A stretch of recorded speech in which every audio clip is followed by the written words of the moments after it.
नमस्कार, आपण पाहत आहे भांडा फोड न्यूज. एका दमात भ्रष्टाचारी कोमात.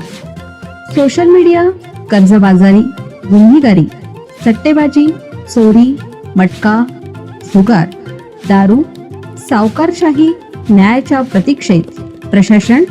भांडाफोड न्यूज. एका दमात भ्रष्टाचारी कोमात. नशेसाठी इंजेक्शन विक्रीचा डाव उधळला, आष्ट्यात दोघांना अटक.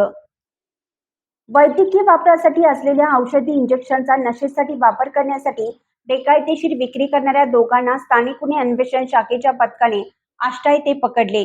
त्यांच्याकडून ड्रेमिमाइड औषधी द्रव्याच्या 74 इंजेक्शनच्या बाटल्या व मोटरसायकल जप्त करण्यात आली आहे.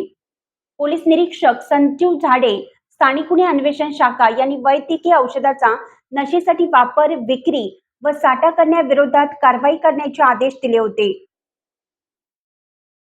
पोलीस निरीक्षक संजीव झाडे, स्थानिक गुन्हे अन्वेषण शाखा यांनी वैद्यकीय औषधाचा नशेसाठी वापर, विक्री व साठा करणाऱ्यांविरोधात कारवाई करण्याचे आदेश दिले होते. त्यानुसार पोलीस उपनिरीक्षक महादेव पोवार यांच्या पथकाने माहितीच्या आधारे आष्टा हद्दीतील घाटगेमळा परिसरात सापळा रचला.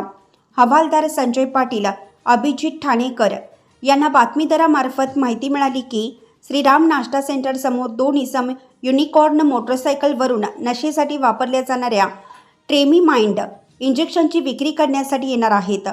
त्यानुसार पथकाने परिसरात पाळत ठेवली असता संशयित दोघे तेथे आले. पोलिसांनी त्यांना ताब्यात घेत चौकशी केली. चौकशीत त्यांनी आपली नावे अभिजित भीमराव सरवदे, वय वर्ष 26, राहणार शिराळकर कॉलनी, दूधगाव रोड, आष्टा व रेहान रफिक मुजावर, वय वर्ष 20, राहणार गोरडे चौक, आष्टा अशी सांगितली. पंचासमक्ष घेतलेल्या झडतीत अभिषेक सरवदे यांच्या ताब्यातील कापडी पिशवीत ट्रेमिमाइड औषधी द्रव्याच्या 74 इंजेक्शनच्या बाटल्या आढळून आल्या.